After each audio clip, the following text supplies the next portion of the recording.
Hello friend, welcome to वंस स्टडी। देखिए हमारे पास जो प्रश्न दिया हुआ है क्या है, हिंदी से संबंधित है, हिंदी ग्रामर से, हिंदी व्याकरण से। देखिए देखिए प्रश्न क्या दिया, पर्यायवाची शब्द किसे कहते हैं। क्या पर्यायवाची शब्द किसे कहते हैं।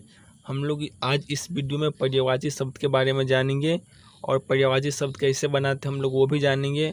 पर्यायवाची शब्द का कुछ उदाहरण दिया हम लोग उससे भी देखेंगे। तो आप लोग वीडियो में शुरू से अंत तक अच्छे तरीक़ा से बने रहेगा ताकि आप लोग अच्छा तरीक़ा से समझ सकें। आइए हम लोग वीडियो को शुरू करते हैं। देखिए क्या दिया हुआ है, पर्यायवाची शब्द किसे कहते हैं।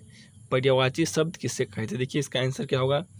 भाषा में जिन शब्दों का अर्थ समान होता है उन्हें पर्यायवाची शब्द कहा जाता है। देखिए भाषा में जो होता है शब्द होता है ना, और उसका दूसरा शब्द भी हो और उसका अर्थ क्या दोनों का समान, उसे क्या कहते हैं, पर्यायवाची शब्द कहते हैं। देखिए इस प्रकार के शब्दों का अर्थ समान होते हुए भी सूक्ष्म विविधता होती है, यानी विभिन्न परिस्थितियाँ, घटनाएं, विशेषता, प्रयोग आदि के आधार पर भिन्न भिन्न नाम रखे जाते हैं, जैसे जो एक दूसरे का पर्याय बन जाते हैं, यानी जो एक दूसरे का पर्याय बन जाते हैं। देखिए आप लोग बताते हैं इसका उदाहरण जैसे, तो आप लोग अच्छा तरीक़ा से समझ जाइएगा। देखिए देखिए क्या दिया हुआ है जैसे में, देखिए जैसे में क्या दिया हुआ है, जल से तात्पर्य बिल्कुल स्वच्छ और पवित्र, परंतु नीर वह जल है जो देवताओं पर चढ़ाने के बाद नीचे गिरा हुआ होता है। देखिए जल का पर्यायवाची शब्द क्या होता है, नीर। क्या जल का मतलब नीर होता है, नीर का मतलब जल होता है। मगर देखिए जल से तात्पर्य क्या है, बिल्कुल स्वच्छ और पवित्र जल। देखिए जल का मतलब क्या होता है, बिल्कुल पवित्र और स्वच्छ जल। पर चढ़ाते और जो नीचे गिर जाता है उसे हम लोग नीर कहते हैं, यानी उस जल को हम लोग नीर कहते हैं।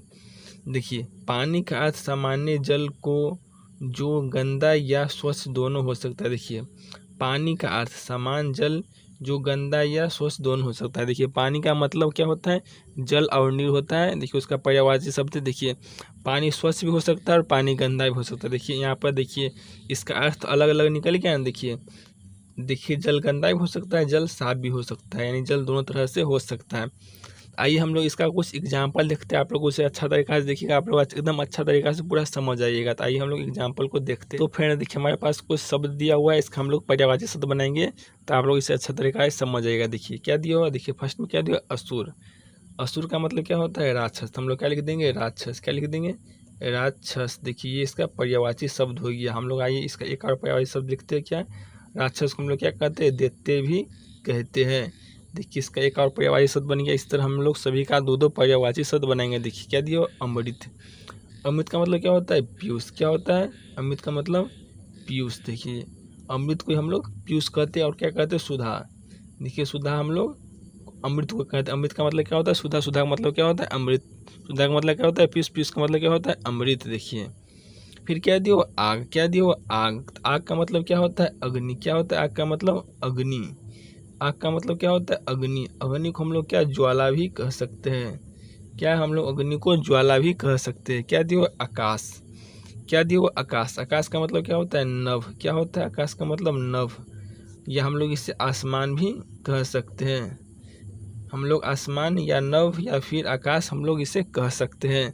देखिए उसके बाद क्या दिया है, किताब। क्या दिया है, किताब। किताब को हम लोग क्या कहते हैं, पुस्तक। देखिए हम लोग किताब को पुस्तक कह सकते हैं ना, तो ही इसका पर्यायवाची शब्द हो गया। देखिए हम लोग इसे पोथी भी कह सकते हैं, तो इसका पर्यायवाची शब्द हो गया। ये हम लोग इससे आगे देखते हैं।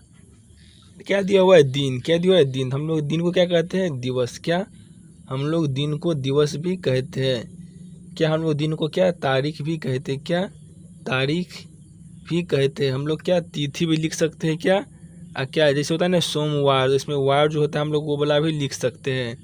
ये क्या दिया हुआ है, चतुर। क्या दिया हुआ है, चतुर। चतुर का क्या हो जाएगा पर्यायवाची शब्द, क्या, चालाक। क्या हो जाएगा, चालाक। क्या हो जाएगा चतुर का पर्यायवाची शब्द, चालाक। और एक क्या हो जाएगा, होशियार। क्या हो जाएगा, होशियार। देखिए ये इसका पर्यायवाची शब्द होगा। देखिए उसका क्या दिया हुआ है, पति। क्या होगा, पति। पति का क्या होगा, स्वामी। क्या, पति का क्या होगा पर्यायवाची शब्द, स्वामी। देखिए और क्या होगा, आर्य। देखिए आर्य। क्या होगा, आर्य। देखिए उसका क्या दिया है, पृथ्वी। क्या दिया हुआ है, पृथ्वी। पृथ्वी का क्या होगा पर्यायवाची शब्द, भू। क्या, भू। भू मतलब क्या होता है, पृथ्वी या भूमि। क्या, भूमि मतलब क्या होता है, पृथ्वी। या हम लोग इससे आगे धरती भी लिख सकते हैं। देखिए उसका क्या दिया, हनुमान। क्या दिया है, हनुमान। तो आप लोग को ये कमेंट करके बताना है कि हनुमान का पर्यायवाची शब्द क्या होगा। आप लोग दो पर्यायवाची शब्द हनुमान का बताइए क्या होगा। तो फ्रेंड मैं आशा करता हूँ कि आप लोग को वीडियो बहुत अच्छा लगा होगा। अगर आप लोग को वीडियो अच्छा लगा तो आप लोग वीडियो को लाइक कर दीजिएगा, अपने दोस्तों के साथ शेयर कर दीजिएगा, और जो लोग हमारे चैनल पर नए हैं वो लोग हमारे चैनल को प्लीज़ सब्सक्राइब कर दीजिएगा, बगल में बेल आइकन उसे दबा दीजिएगा। धन्यवाद।